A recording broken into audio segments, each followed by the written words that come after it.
Muito bem, aula gravando, né? Filosofia com o primeiro ano do ensino médio, hoje 31/5/2020. Beleza.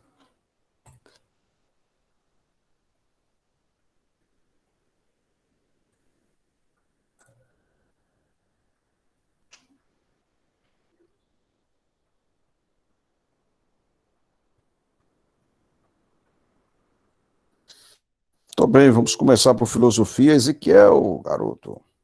Muito bem. Bom dia.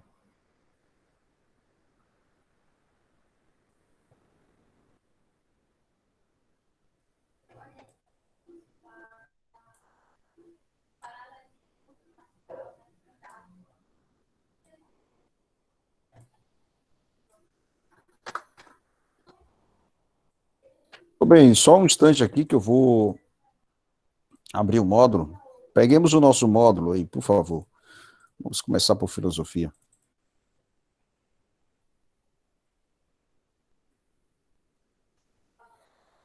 Ok, bom dia, Emily, bom dia para todos.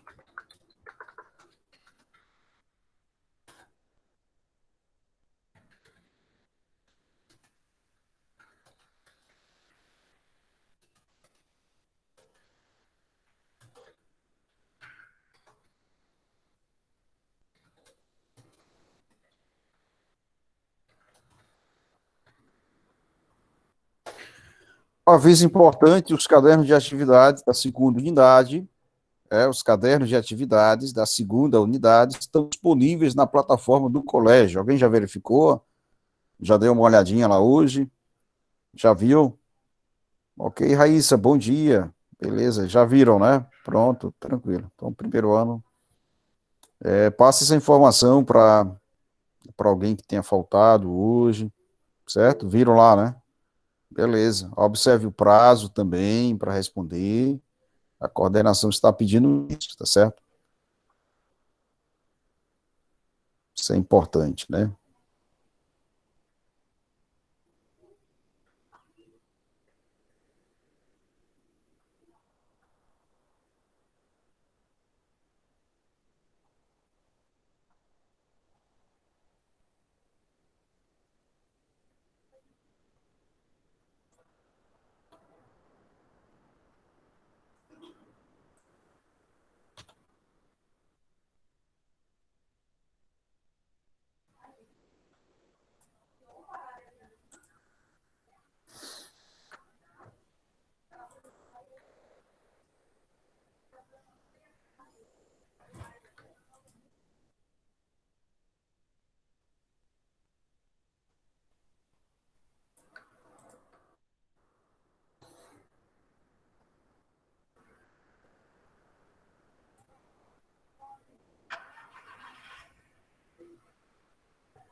Só um momento, certo?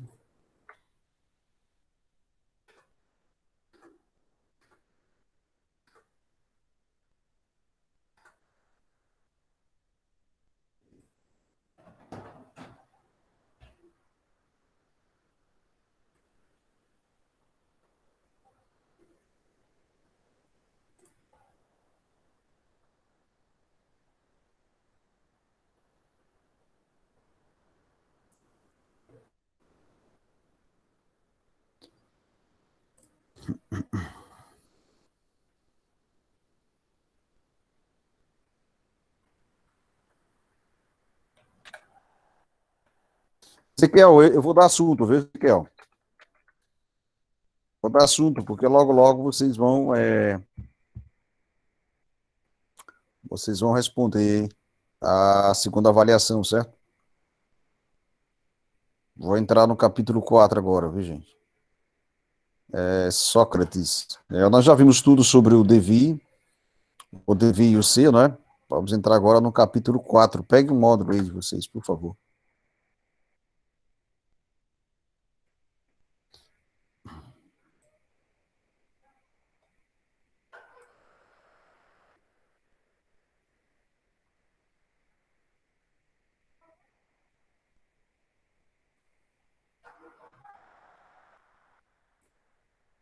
capítulo 4 do Sócrates, né? Nós já fechamos. Alguém tem alguma dúvida sobre o Devinho C? Tá tudo certo? Sobre Heráclito e Parmênides? Tá tudo tranquilo? Alguém tem alguma coisa? Podemos passar para esse capítulo?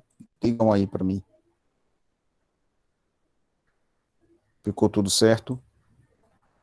Eu não vou voltar mais para ele, não, viu?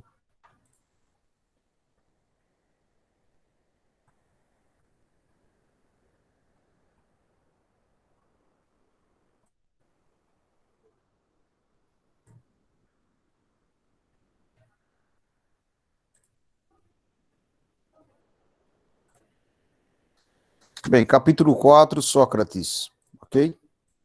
Ah, então tá tudo certo, né? Sobre aquele capítulo, sobre o capítulo 3. Então, eu vou passar adiante porque temos algumas coisas aí importantes. Vou fazer aqui umas anotações e vocês vão copiando no caderno o que for o que for útil, tá certo? Fazer só algumas anotações sobre esse grande filósofo, Sócrates, tá bom? Vocês copiem aí, tá certo?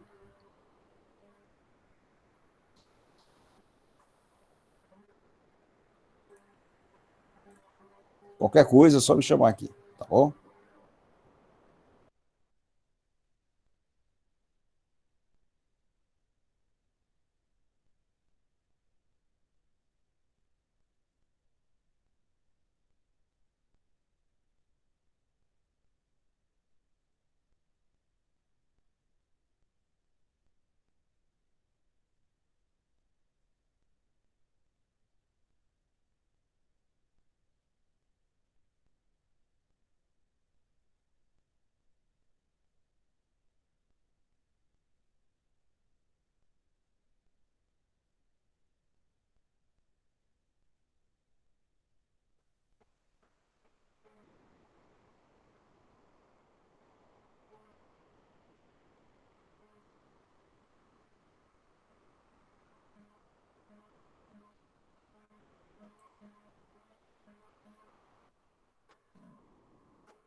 Estão copiando aí?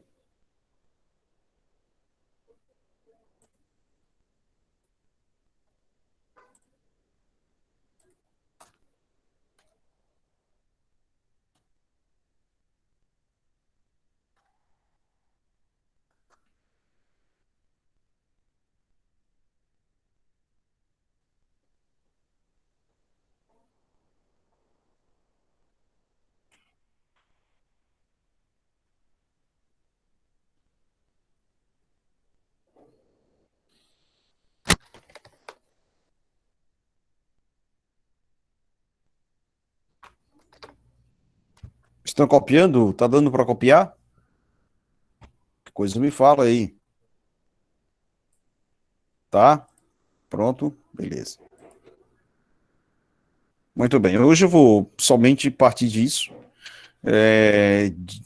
De material, eu vou apresentar para vocês, explicar para vocês esses pontos fundamentais. Depois eu vou abrir aqui um slide.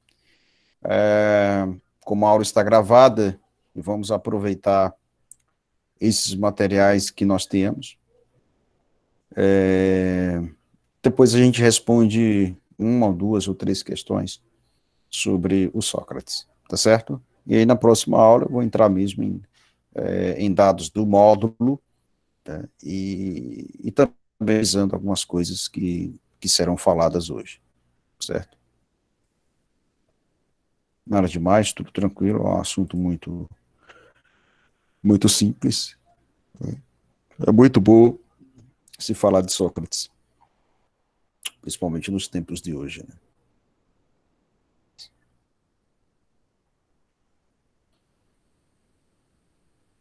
Então, acho que nós temos aí duas ou três aulas para isso. Para isso.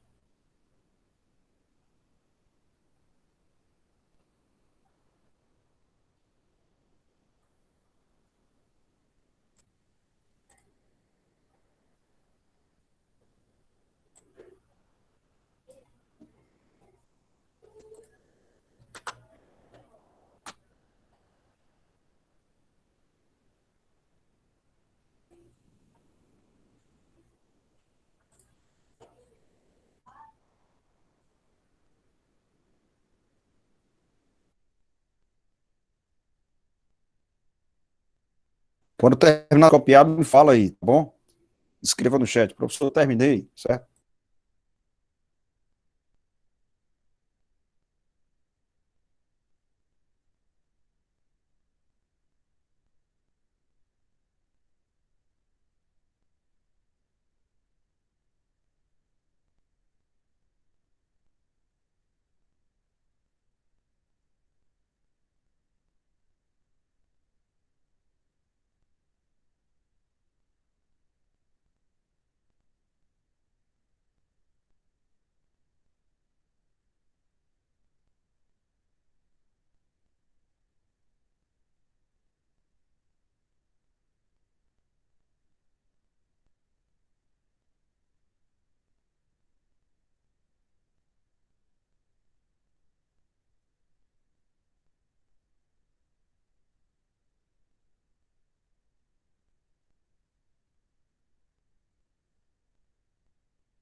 Ok, beleza, beleza, gente. Vamos lá. Então, vamos lá.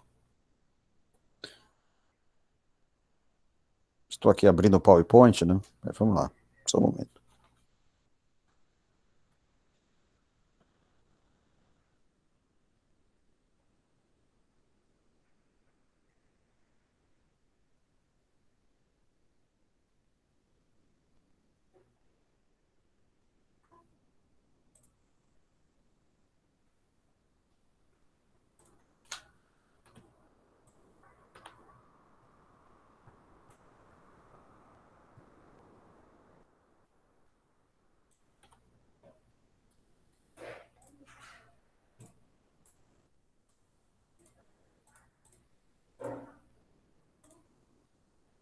Pronto, agora vai.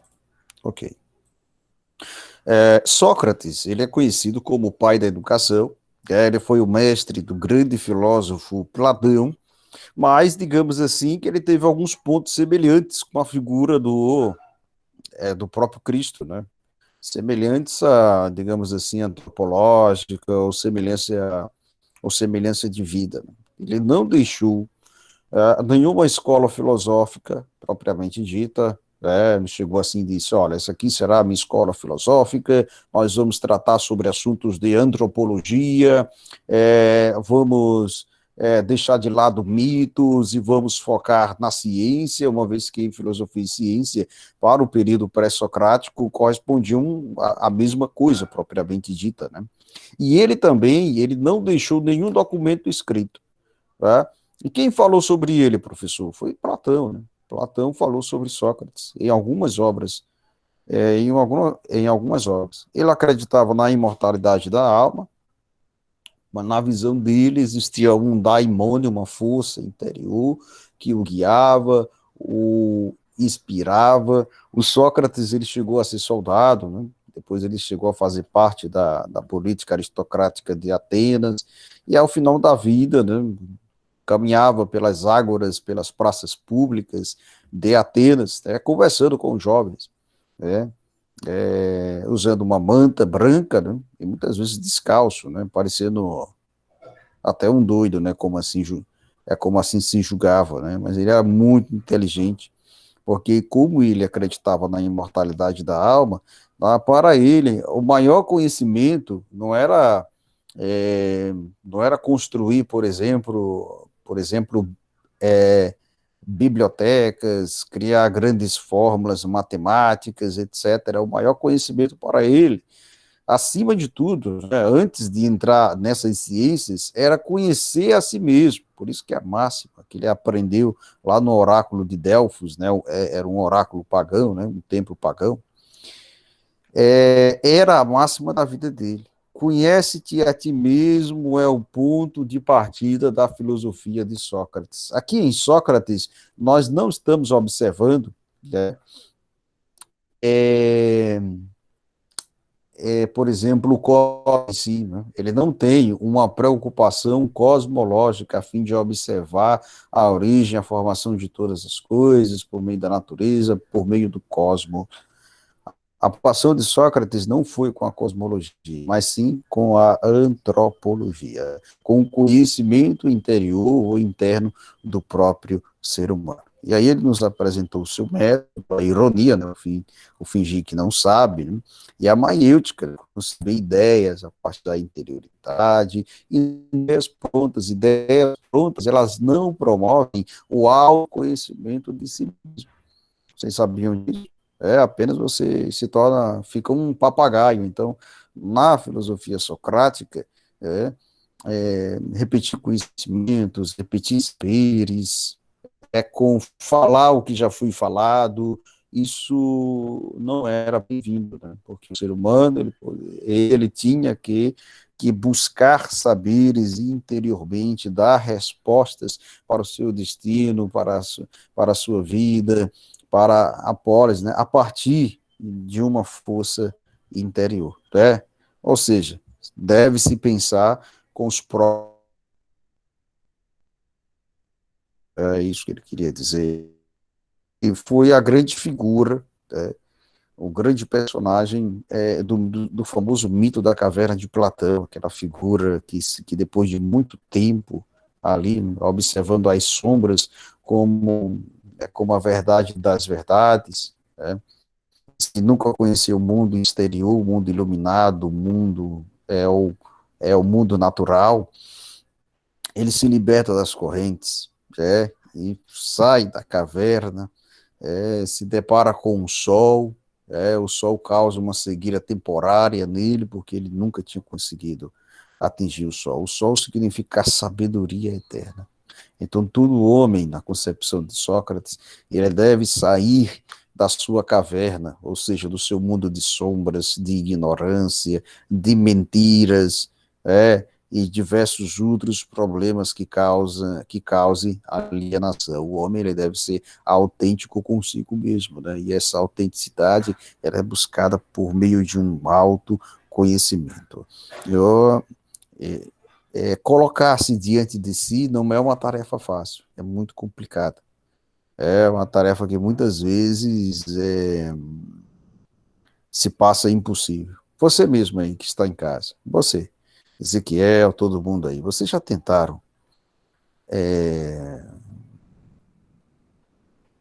ficar um instante parado, sem escutar nada, sem olhar para o celular, somente fechar os olhos e escutar ao seu redor, escutar a natureza? Vocês já tentaram fazer isso? Já tentaram fazer isso? Cadê vocês aí? Alô, galera. Alô, alô, primeiro ano aí. Primeiro ano. Alô. Muito bem. Já tentaram fazer isso? Sentar-se em uma cadeira, estar em um ambiente totalmente silencioso, fechar os olhos e escutar a si mesmo. Tem gente que se assusta consigo mesmo, rapaz. Sabia disso? É? Não, não é uma tarefa fácil. É? Há uma grande ansiedade de estar sempre escutando alguma coisa, de se estar sempre vendo algo, é? Visto que a primeira tarefa antropológica, a primeira tarefa humana seria olhar para dentro de si mesmo. Tem gente que mal se suporta olhar para o espelho, né? E se ver, né? Imagina olhar para dentro de si mesmo. Não estou assim, aqui me referindo à questão de beleza, não, né? Mas tem gente que às vezes não se suporta, né? Por uma questão de baixa autoestima, de pessimismo, ou de uma grande infelicidade consigo mesmo. Entende? Entende o que eu quero dizer? Então Sócrates ele passava de praça em praça, né? Passava nas ágoras e procurava questionar aos jovens, né? Olha, o que é a justiça? O que é a liberdade? Coisas absurdamente metafísicas que não se tem uma resposta clara sobre isso, mas apenas por meio de exemplos. Mas por que ele fazia isso? Para que o homem criasse autonomia de autoconhecimento, de conhecer as coisas naturalmente. Foi para isso. Então ele foi acusado, né, de não acreditar nos deuses, ou de difamar os deuses, e também de corromper a juventude. E aí foi colocado em um tribunal, foi julgado covardemente, e foi condenado a beber cicuta, veneno. Assim foi a história do grande Sócrates, que nos deixou aí um legado imenso, um legado formidável. Imagina só, que situação, né, turma? Que situação, né? Muito bem. Até aqui tudo certinho? Compliquei ou não? Ficou difícil? Como é que tá a história aí para vocês? Posso continuar essa história bonita aí do Sócrates? Termina triste, né? Mas uma história bonita, né? Posso continuar ou não? Vocês vão me dizendo aí. Pode? Então vou lá. Beleza. Muito bem, vou apresentar para vocês aí agora. Por favor, se tiver alguém que tenha saído da sala, coloque o nome aí no chat, né? A gente, pra gente ter o controle aqui, tá certo? A gente tendo o controle, fica melhor aqui. Estão me escutando em alto e bom som? Está havendo algum problema de áudio, alguma coisa? Tudo tranquilo, né? Segue, né?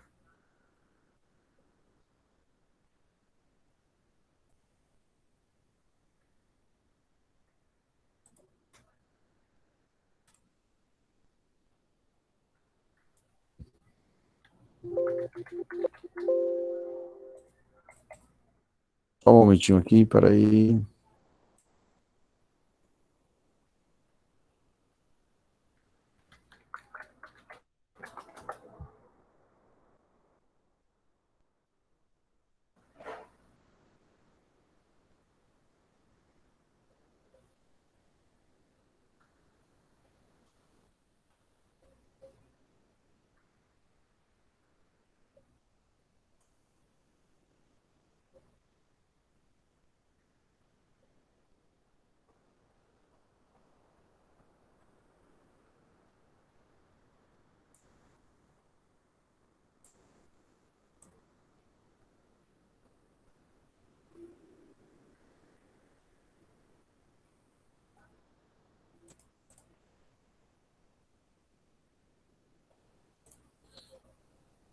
Pronto, só um momento. Mais um pouco.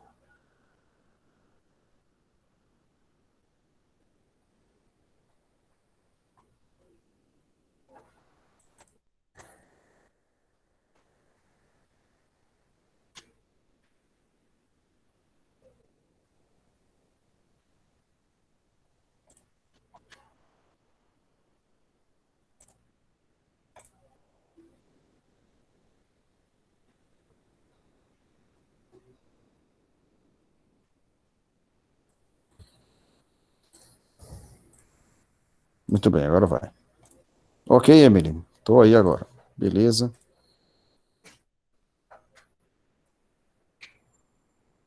Estou aqui observando os meus slides aqui, são tantos que aí, não. Tem dois, três tipos de slides, só isso aí. Vamos lá. Visualizaram agora? Tudo bacana mesmo?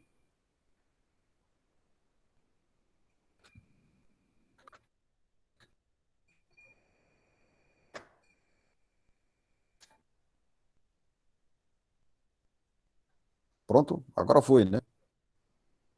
Beleza.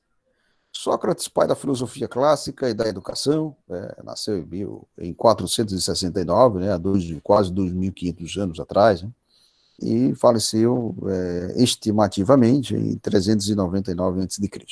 As suas duas máximas, a sua filosofia são reguladas por essas duas máximas filosóficas. Só sei que nada sei, e o fato de saber isso E o fato de saber isso me coloca em vantagem sobre aqueles que acham que sabem alguma coisa. Tá preto, Ezequiel? E agora? Não, não tá preto não, né? E aí, tá tudo ok para vocês? Tá certinho aí? Tá certinho? Agora foi? Então, muito bem. Olha, é uma questão. Agora eu vou fazer a apresentação de novo, né? Então vamos lá. Um, dois, três. Olá, gente. Então, vimos aí tópicos essenciais sobre Sócrates. Agora vamos ver aqui, de uma maneira um pouco mais esclarecida, sobre alguns tópicos essenciais da vida e da filosofia de Sócrates. Ficou assim, beleza? Então, ele nasceu em 469, né, e faleceu em 399 a.C., né? Isso aí é uma estimativa, isso aconteceu há 2.500 anos atrás, e temos aí uma imagem em escultura do que poderia ser o Sócrates, um senhor, né, um coroa, barbudinho, tal. A sua filosofia, ela foi embasada em duas máximas essenciais, a filosofia socrática, ela girou em torno dessas duas máximas, porque, como eu já disse para vocês, ele tinha um viés, ou seja, ele tinha uma forma de fazer filosofia não ligada à cosmologia, mas sim à antropologia, para o conhecimento próprio do ser humano. A primeira máxima, observem a seta aí, eu vou entrar aqui na. Pronto. Só sei que nada sei, e o fato de saber isso me coloca em vantagem sobre aqueles que acham que sabem alguma coisa. Tem gente que usa até de forma ingênua ou mesmo não esclarecida, né? Só usa o primeiro período dessa frase, né? Só sei que nada sei, né?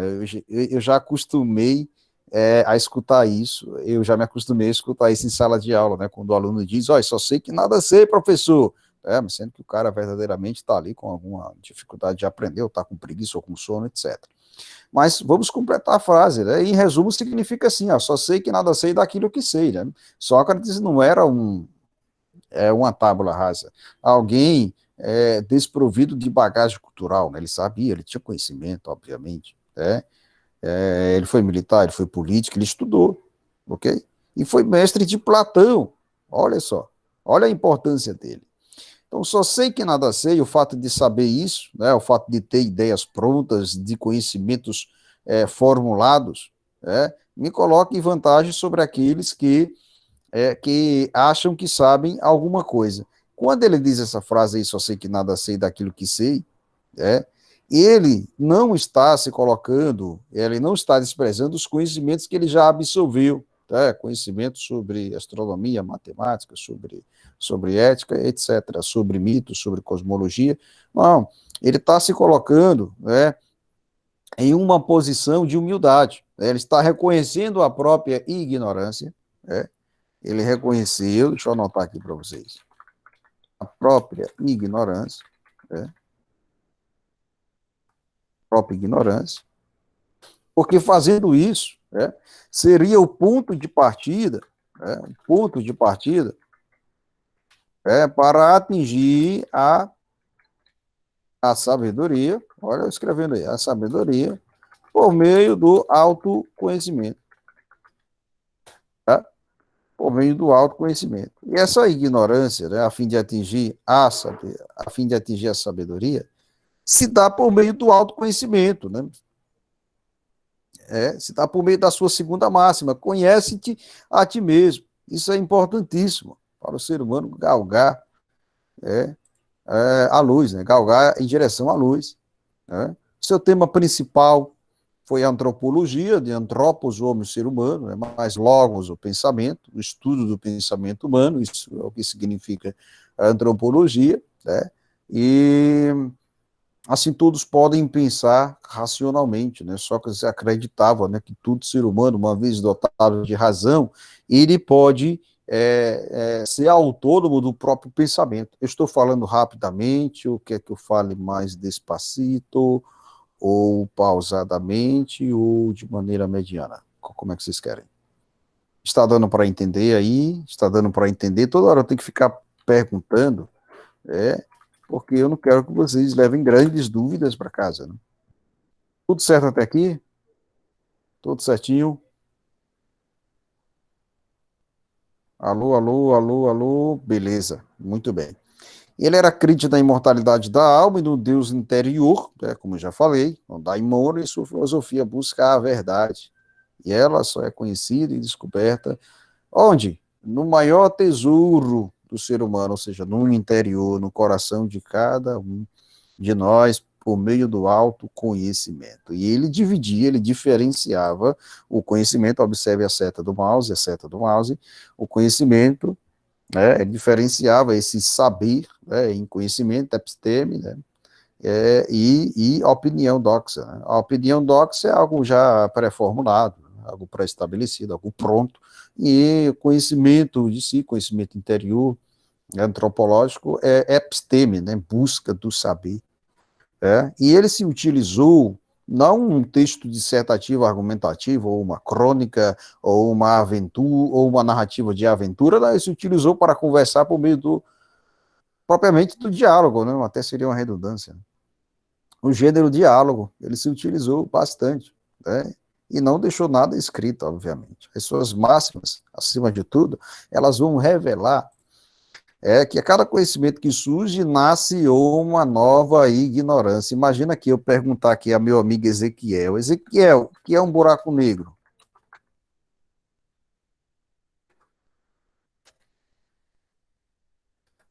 Ezequiel, o que é um buraco negro?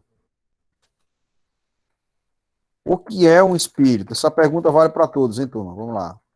O que é um espírito?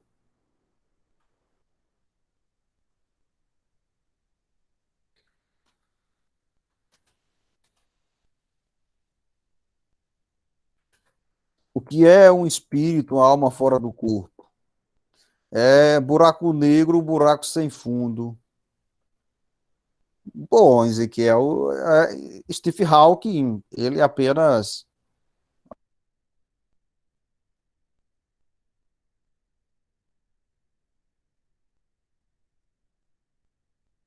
O pensamento não se tornou uma teoria porque por falta de empiria, de experiência, né? Quem é doido de chegar perto de um buraco negro, né? Ou mesmo de você colocar algum aparato tecnológico para não dá, não tem condição. É um buraco negro, um buraco sem fundo, ou mesmo pode ser um portal, alguma coisa, uma fonte de energia que leva para outra galáxia, não se sabe.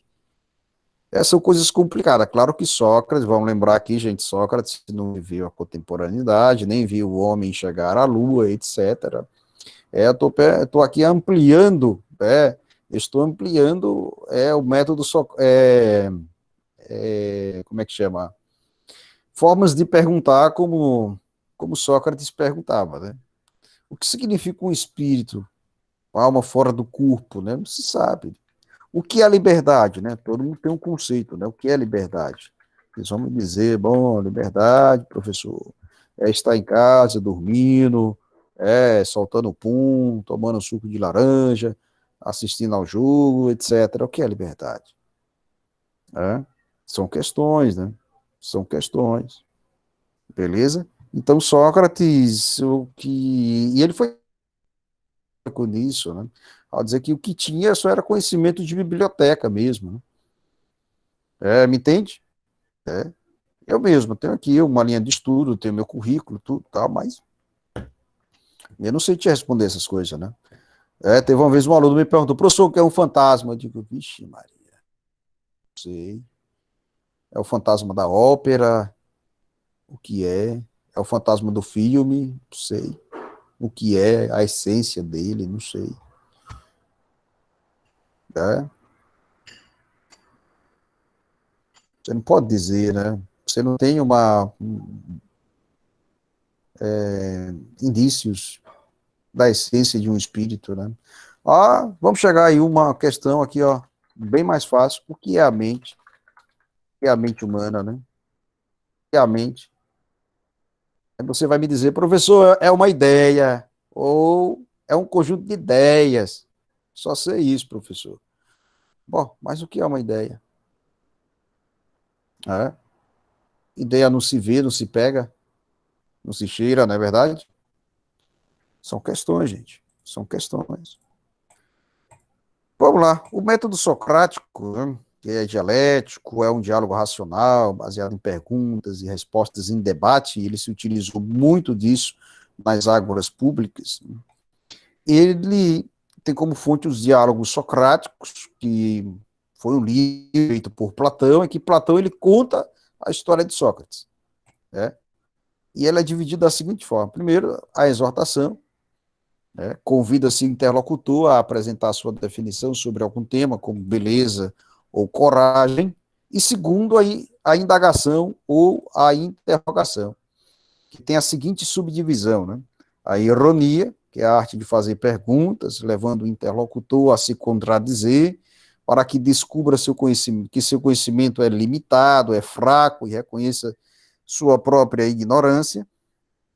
E a maiêutica é a arte de fazer perguntas para que o outro chegue a descobrir a verdade sobre o tema examinado. Ok? Como é que funciona isso, professor? Na prática, é exortação, né? Chegou aqui, eu digo, a coragem, ela é a virtude dos fortes, ela é a virtude dos guerreiros. Quem a tem jamais fraquejará ou desistirá, de seus objetivos e de superar suas limitações e de superar o mal. Olha, que belo discurso, né? É que belo discurso. Né? O meu áudio está bugando, então vou desligar a câmera agora, né? Melhorou? Tá bom agora? Melhorou? Vocês escrevem e às vezes eu não vejo, né? Mas quem puder falar, fica até melhor, né? E agora, estão me escutando? Estão? Quem pode aí me responder alguma coisa? Sim, sim. Fica olhando, deve ser a internet alguma coisa, né? Aqui tá legal. Beleza?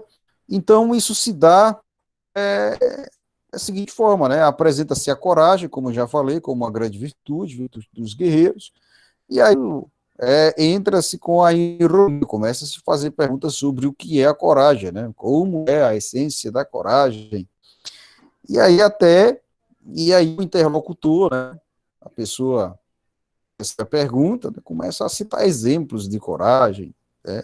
Pode dizer que coragem, que símbolo de coragem foi Aquiles, foi Ulisses, etc. Mas não chega a uma definição essencial de coragem, né? E aí Sócrates quer mostrar que a partir de uma pergunta surgem novas e novas e novas perguntas. E esse é o ponto de partida para se conhecer a essência das coisas. Professor Sócrates foi metafísico, com certeza, bastante metafísico, ok? E ele tinha uma moral, tinha um código moral que não cobrava por seus ensinamentos e acreditava em valores universais como liberdade, coragem, beleza, e a virtude para ele representa sabedoria, conhecimento, é prática do bem, do belo, não só para interesses pessoais, mas para o bem comum da cidade-estado, né, para o bem comum da polis. Então, ser virtuoso é algo que servirá para o exercício da cidadania, para você ser uma pessoa exemplar na sociedade, não um bandido, tá certo? A busca da verdade, do conhecimento, torna a pessoa virtuosa. E isso não é tal como se toma um remédio, né? Isso se dá gradualmente, né, ao curso da sua existência. E a maldade para ele é vista como uma ignorância, como um não desenvolvimento da inteligência, né? É uma ausência é uma falta de razão. Então, uma coisa é necessária para isso, né? Tem que conhecer a sua virtude espiritual, a sua virtude pessoal, conhecer os seus dons, etc. Ok? Ao lado de Sócrates tinham os sofistas, né? Que eram os caras aí que eram uma espécie de pedra no sapato de Sócrates, são grandes mestres da retórica e da oratória, eram professores que cobravam pelas suas aulas e, muito diferente de Sócrates, eles não acreditavam em verdades absolutas e dizia que a verdade é relativa, a verdade pode ser formulada por qualquer pessoa. E a vida de Sócrates terminou aí aos 71 anos de idade, né, por ter sido condenado, né, condenado de ateísmo, de não matar nos deuses, e está corrompendo a juventude, e de estar possivelmente formando, né, uma massa mais crítica que colocasse em risco os poderes da aristocracia, ok? E a sua pena de morte, né, foi beber cicuta, ok? E tinha mais de 400 pessoas diante no tribunal de Sócrates, ok? E tinha membros da política, membros da arte, membros da religião. A maioria optou pela condenação do nosso amigo Sócrates, ok? Tranquilo até aqui? Tranquilo, tranquilo? Vocês querem que eu deixe essa atividade para casa sobre ele?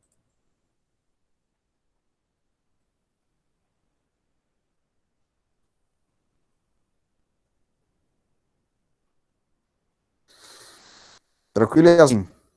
A gente que diz aqui que eu gosto de filosofia por conta disso, né? Então eu vou deixar para casa 9h30, né? Vocês querem responder essa daqui logo? Essa primeira questão? E aí eu vou deixar é uma atividade para vocês, certo? Eu vou deixar a primeira, a segunda e terceira questão.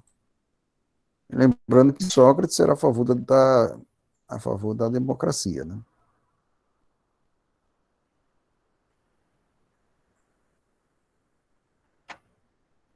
Então, vamos responder a essa primeira questão, né? Ela é importante. Vamos lá, vamos responder sobre essa primeira aí. Primeira questão.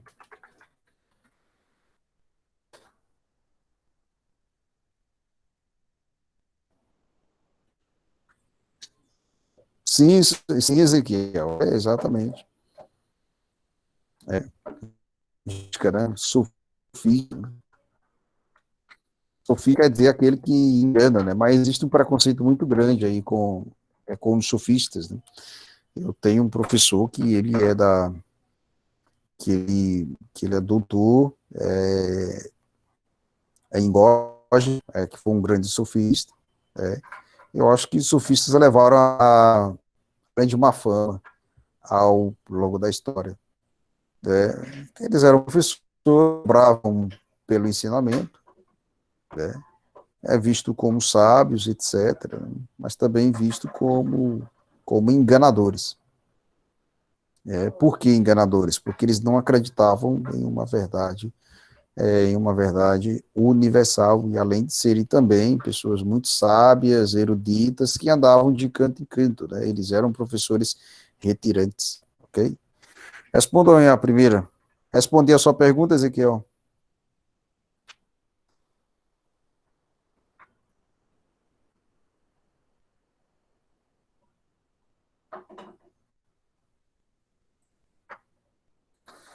Beleza, valeu.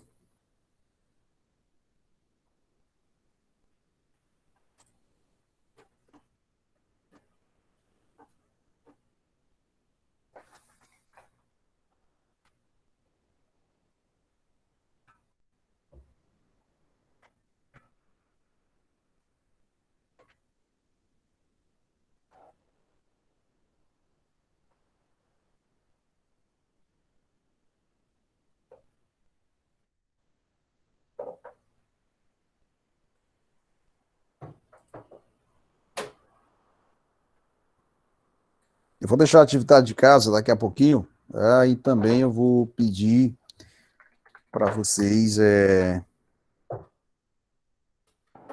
fazer um pequeno resumo sobre Sócrates. E aí eu vou deixar o link daqui a pouquinho nos e-mails de vocês, tá bom? Eu vou precisar fazer isso. Isso vai ser de suma importância, certo? O vídeo não vai ser tão longo, não, né? Vai ser um vídeo bacana. Vão respondendo aí, viu? Então, muita gente está me dizendo que é a letra C. Quem puder abrir o microfone, pode ler a questão aí, para a gente conversar sobre ela. Pode ler a questão, viu?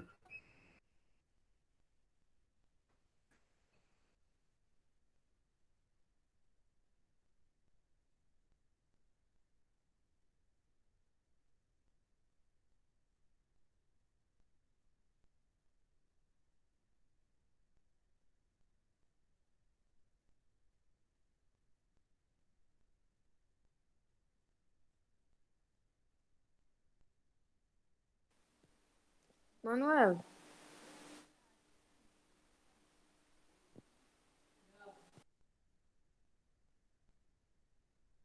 Oi, oi, oi, oi. Manuel, Vamos lá. a aula do simulado sai quando? Com a coordenação, viu? Ah, sim. Coordenação vai dizer, tá bom? Beleza? O mais breve possível aí. Pode confiar.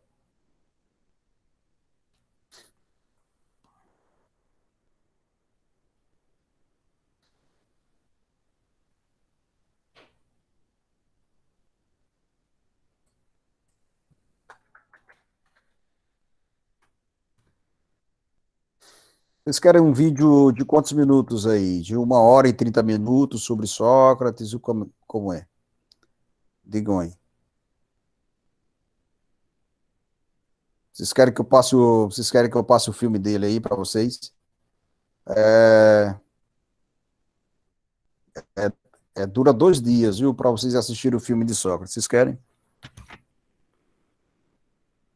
Ele já está assustado aí comigo, né?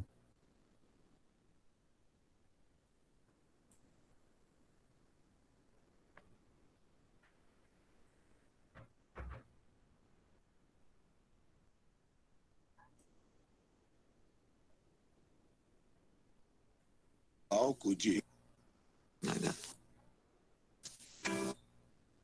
metafísica. Perante 500 jurados até. Porque uma vida não examinada não vale a pena. Spinoza, Locke, Berkeley. Poder e fama? Foi algum crítico dos meios de comunicação denunciando o interminável bombardeio de mensagens?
Ok, vamos lá. Sócrates, grande filósofo grego, formou numerosos discípulos que seguiram diferentes caminhos para buscar o caminho real.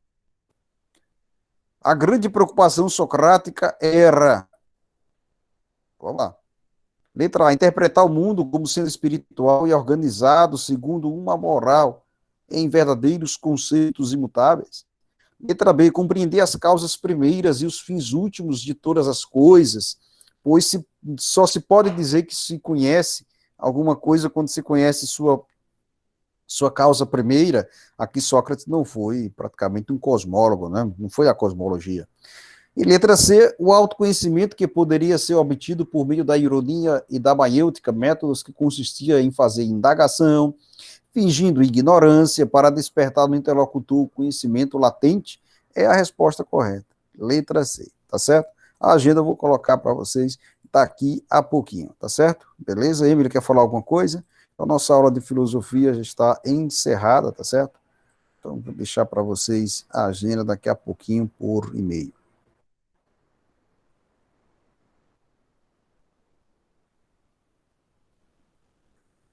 Beleza, beleza. Vamos lá, vamos abrir agora. Sociologia. Quem puder tomar uma água aí, pode tomar, tá certo? Pode tomar uma água bacana. Vamos abrir agora sociologia. Deixa eu abrir aqui. 1, 2, 3.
Nós já respondemos o suficiente sobre Karl Marx, já vimos muito sobre ele, digam aí. Já terminamos Marx, né?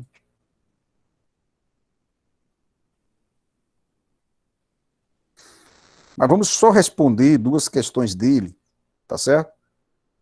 Atividades de fixação 3. Vamos só responder aqui, Max. E depois a gente entra no capítulo 4, tá bom? Tá bem. E o assunto de Max, ele é bem maior do que Max Weber.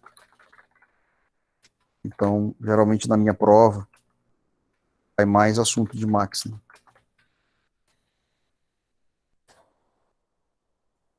Vou botar aqui, questão... E...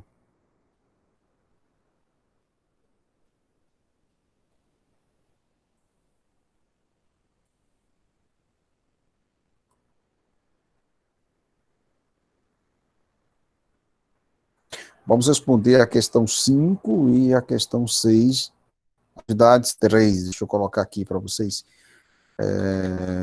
Peraí. Pronto. Eu faço a chamada aqui em geral, viu? Precisa primeiro fazer novamente aqui.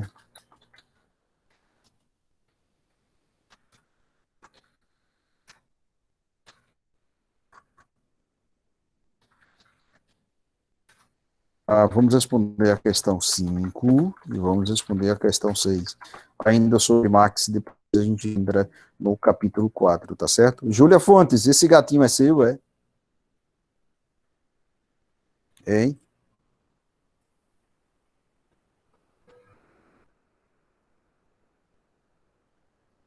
Tá aí, esperei para vocês aí, tá bom? Até para quem tem dificuldade de levantar, de abrir o módulo, tá? Vejam aí. Fazendo a chamada aqui, Raíssa, Amós, Emília, Emily, Cauane, Ezequiel, Júlia Fontes, Júlia Leles e Yasmin Nascimento. Ok, beleza. Já já eu faço a chamada oficial, viu? Para ver quem tá aí, quem tá, quem não responder, às vezes é complicado. Beleza, entenderam, né? Então vamos responder a quinta e a sexta de Max, tá bom? E aí a gente volta já. Vou aqui tomar uma água, volto já, só um momento.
Então, turma, vamos lá. Dá pra gente aí, né? Todo mundo respondeu aí? Tranquilo? Então, vamos lá, quinta questão. Deixa eu focar aqui melhor para mim.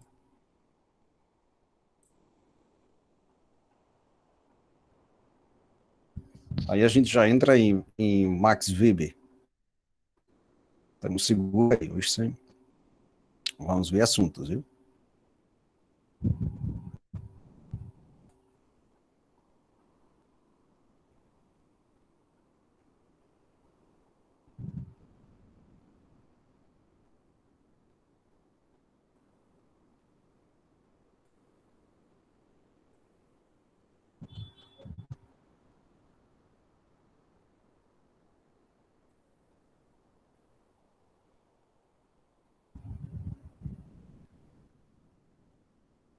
Quinta questão. Minha contribuição foi somente demonstrar que, primeiro ponto, a existência de classes é um resultado de determinadas fases históricas do desenvolvimento da produção. 2. A luta de classes levará a uma ditadura do proletariado. 3. E a tal ditadura não é mais do que uma transição para o fim das classes sociais e uma sociedade sem classes, ou seja, a ditadura do proletariado, que é o momento em que institui o socialismo, ela é uma transição para o comunismo, né? Para uma sociedade sem classes, etc.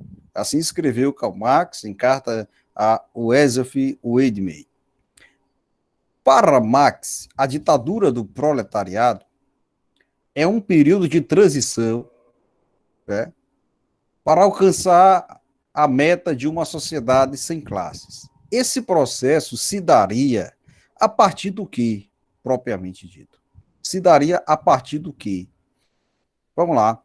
Abolição da propriedade privada e coletivização dos meios de produção. Letra B, abolição das leis trabalhistas e liberdade de negociação entre patrões e empregados. Seria a abolição das leis de trabalho, liberdade de negociação. A abolição das leis seria o quê? Meu Deus, seria uma anarquia. Liberdade de negociação é liberalismo, são duas coisas aí complicadas, né? São dois conceitos aí difíceis de se unirem. Letra C, confirmação de um governo autocrático que concentre todo o poder. Teoricamente não foi essa a pretensão. Né? Governo autocrático, governo ditadura. Né? D, confirmação dos interesses individuais para o desenvolvimento econômico e social. Não, como o socialismo é contra a propriedade privada, né? Contra o acúmulo de riquezas, ou seja, acúmulo de riquezas já é uma prática de interesse individual, né? Isso não procede. Então, a resposta dessa quinta questão seria basicamente a letra A, né? A letra A. E um ponto que causa muita confusão aqui é a abolição da propriedade privada. Eu mesmo não concordo com isso, né? Abolir a propriedade privada, né? O meu direito de ter um bem. Vocês concordam? Eu conheço muita gente que defende, né, o fim da propriedade privada, né, mas somente visa isso aí teoricamente, né, mas na prática, né, na vida cotidiana, né, o cara só pensa em dinheiro, né, pô, e riqueza, né. Então, é uma contradição comum, né. Então, a quinta questão, letra A. Quinta questão, letra A. Sexta questão. De resto, com a forma de manifestação, valor e preço do trabalho ou salário, em contraste com a relação essencial que se manifesta, isto é, com o valor e o preço de força de trabalho, ocorre o mesmo que todas as formas de manifestação e seu fundo oculto.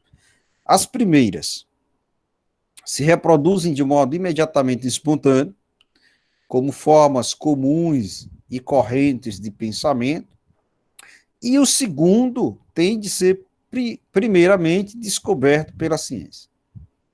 A economia política clássica chega muito próximo à verdadeira relação das coisas, porém sem formulá-la conscientemente. Ela não poderá fazê-lo enquanto estiver coberta com sua pele burguesa. A dialética para Marx aponta para a forma de interpretação da realidade, que dá conta das contradições e da complexidade da história. Para Marx, a luta de classes representa o que, gente? O que é que representa a luta de classes para Karl Marx? A luta de classes é um processo dialético. Por quê? O que foi que vocês conseguiram aí marcar?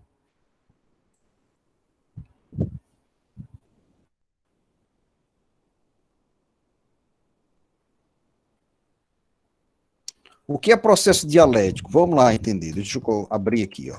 Dialético. É um processo dialético. É um modo de compreensão da história.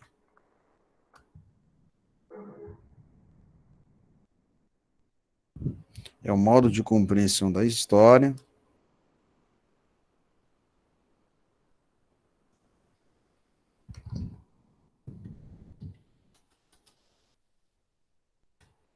permeada de contradições, olha só, e de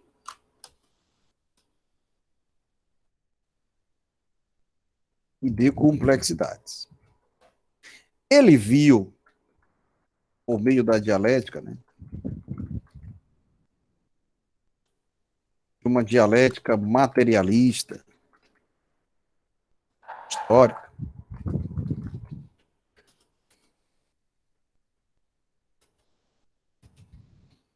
que a sociedade de classes causa a famosa divisão, né?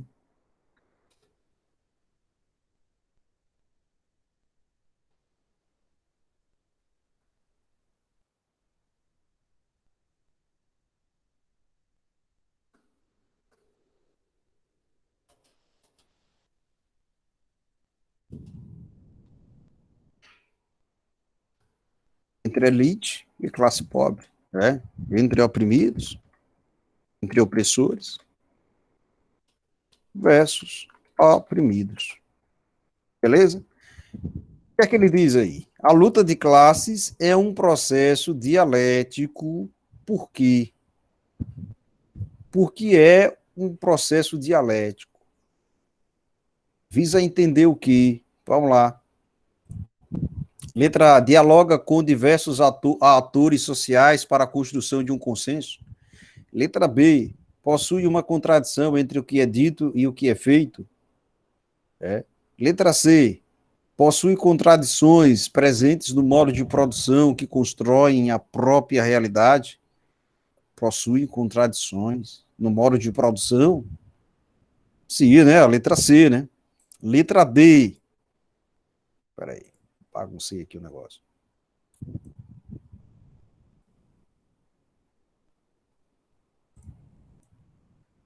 Letra D, propõe um processo de harmonização e fim do antagonismo entre as classes sociais. Harmonizar as classes não foi a pretensão, né? Não foi isso. E a letra E, nenhuma das alternativas acima. Então, a letra C, né? Alguém errou? Alguém marcou a letra C aí? Yasmin marcou a letra C, né? Contradições no modo de produção, né? Modo de produção que é elitizado, né? Que pertence à burguesia, né? Causa desigualdade, causa problemas, complexidades, problemas trabalhistas, pobreza, etc. Beleza? Então, a quinta e sexta questão respondidas.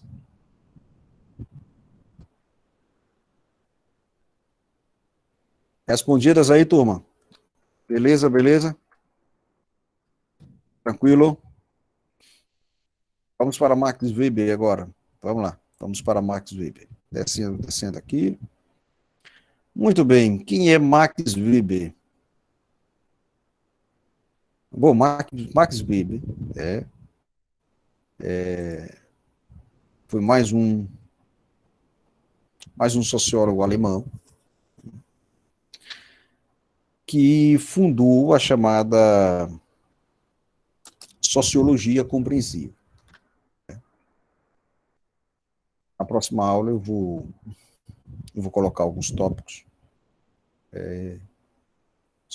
sobre, mas nós só vamos observar o que é o essencial, o que é teórico, tá certo? Senão nós passaremos aí falando muita coisa sobre o Weber, ok? Muito bem. Temos muita coisa aqui. Sobre a biografia dele, né? Vamos ver aqui algumas informações sobre quem foi o Max Weber, né? Max Weber, ele foi um jurista alemão, né?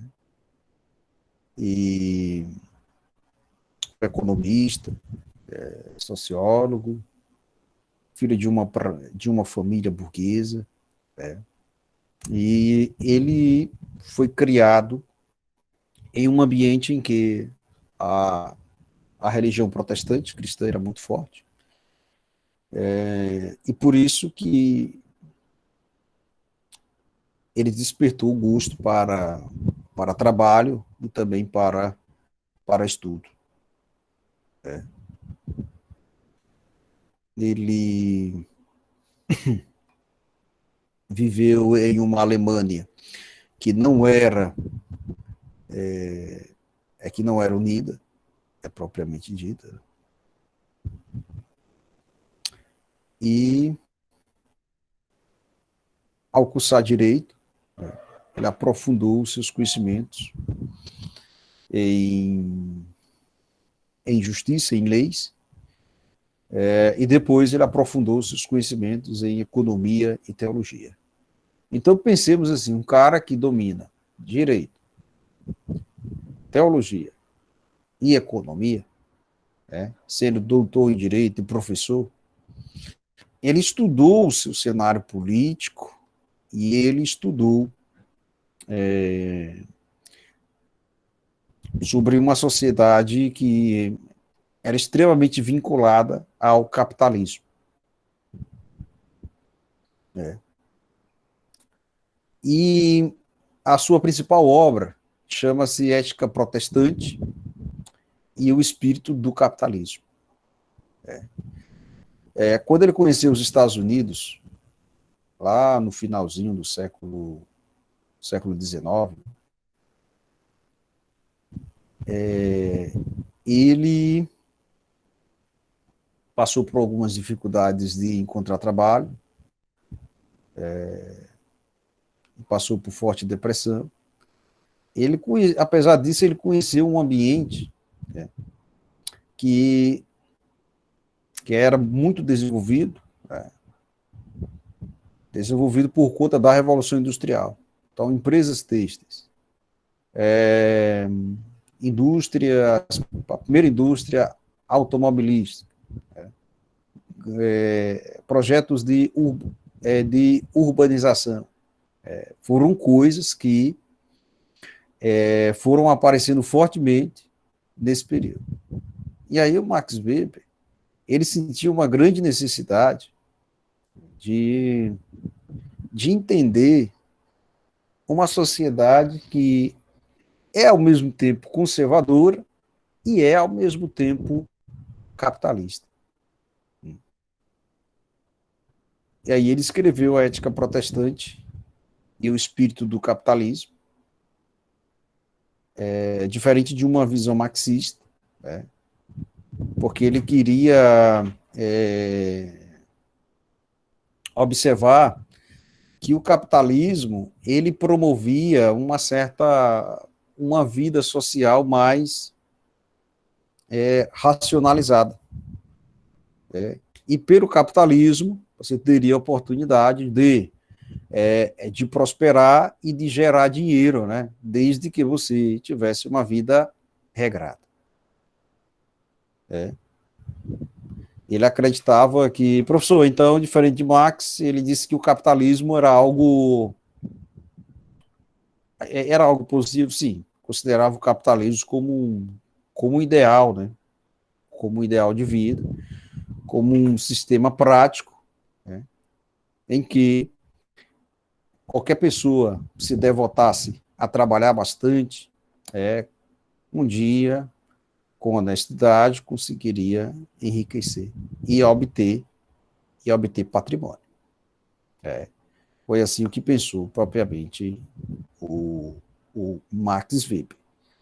E, diferente de Marx, ele afirmou que quanto mais trabalho, mais dinheiro você iria obter. E essa vida de mais trabalho, ela se daria por meio de uma vida mais disciplinada. Você deveria fugir do ócio, fugir dos prazeres, fugir da bebedeira, porque isso te levaria à ruína. Então, professor, Max Weber, ele tinha uma ética, com certeza. E essa ética era voltada para que você fugisse de prazeres, de distrações, de coisas que te levassem ao pecado, que te levassem ao mal. Ok? Mas, professor, Max Weber conseguiu ficar rico? Não conseguiu ficar rico. Ele morreu, lá perto dos 60 anos, né, 56 anos. Ficou profundamente depressivo com isso, porque ele não conseguiu acumular riqueza, fortuna. Certo? Então é isso que eu posso falar aqui desse cara tão importante para a sociologia como foi o Max Weber. Quem é Weber para a sociologia? Quero aqui retratar para vocês esse tópico aqui. Vocês estão visualizando aí? Ficou preto alguma coisa? Não, né?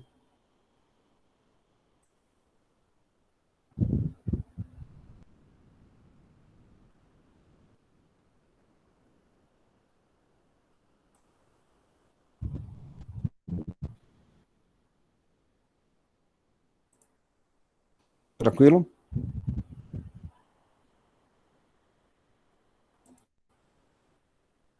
Vamos lá, contribuições do Max Weber. Uma contribuição relevante de Weber, nesse caso, é demonstrar que o mecanismo do modo de produção capitalista,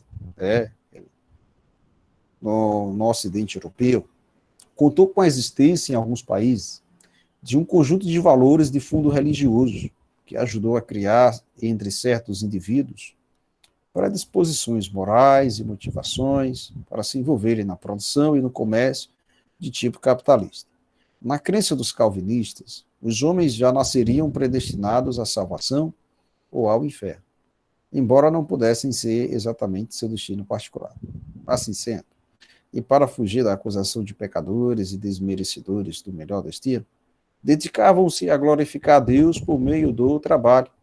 Foi isso que pensou propriamente Max Weber. E por meio do trabalho, ele buscaria sucesso na profissão. Com o passar dos tempos, essa ideia de que a predestinação e o sucesso profissional seriam indícios de salvação da alma foi perdendo força.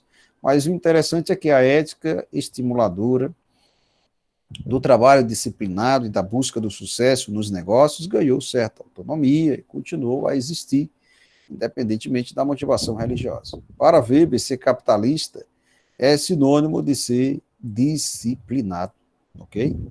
Seria da grande dedicação ao trabalho que resultaria o seu sucesso e o seu enriquecimento.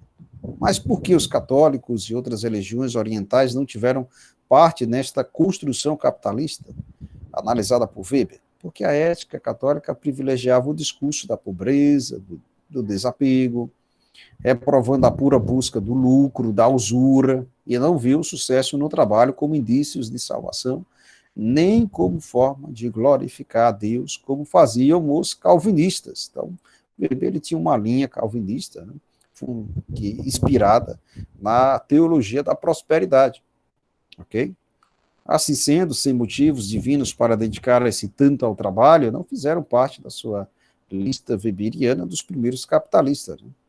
Então, quanto às religiões do mundo oriental, A explicação seria de que essas tinham a imagem de Deus como sendo parte do mundo secular, ao contrário da ética protestante ocidental, que eu concebia como estando fora do mundo e puro.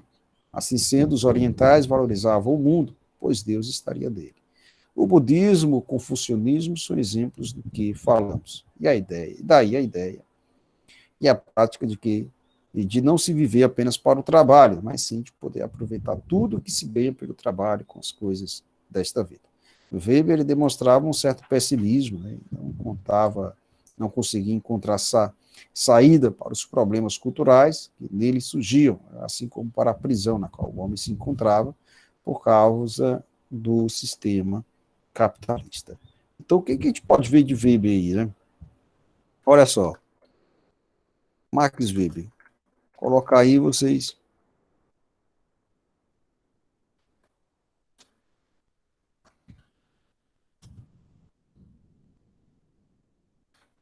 Ó, o que a gente pode observar de Weber, né?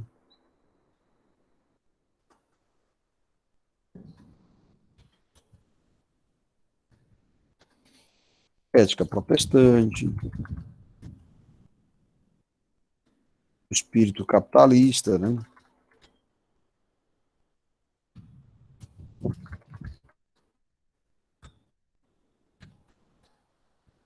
Disciplinado, prudente, ok? Algo que é diferente da ética católica. Muitas questões caem no vestibular sobre Weber, né? Eles entram logo aí de cara nessa obra aí, a ética protestante. Quanto às suas teorias, vamos dar uma olhadinha aqui. Quanto às suas teorias. A principal teoria de Weber, vou explicar aqui só compassadamente. A principal teoria de Weber foi a ação social. Né?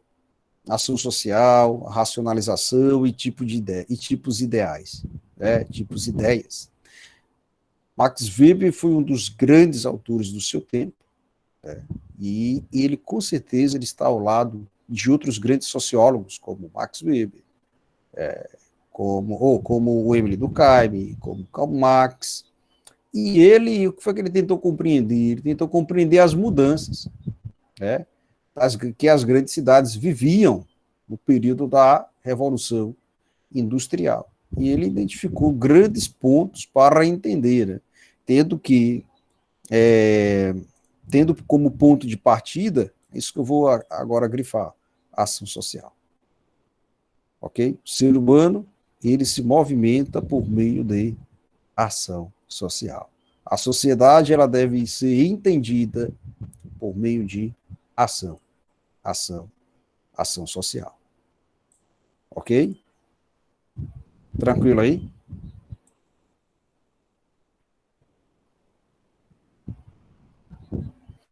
Então aqui eu vou dar uma paradinha. Só foi uma apresentação aí inicial do Max Weber.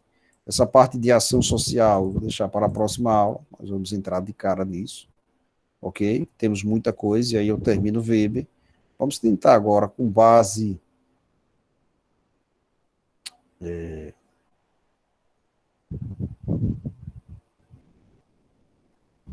vamos tentar responder essa quarta questão aqui. Quarta questão. Conceito de ação social em Max Weber. Vamos tentar respondê-la agora? Vamos lá.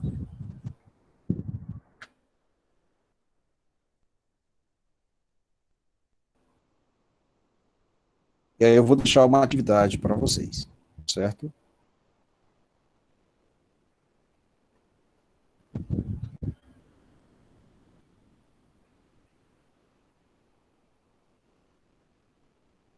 Posso deixar essa questão centralizada aqui? Assim tá bom?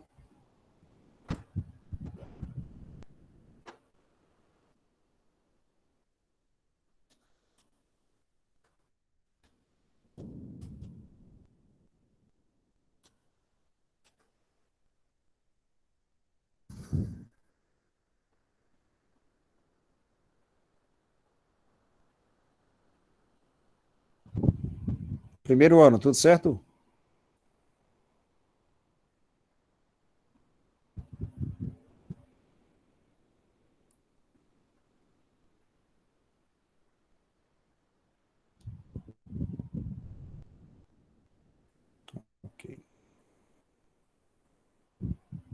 Muito bem. Responda essa quarta questão.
Vamos lá. Amós, está aí?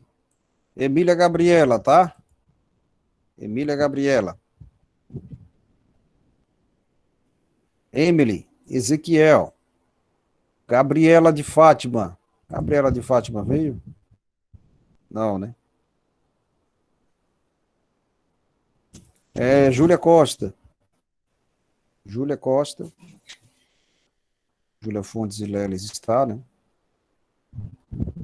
Caio Castro.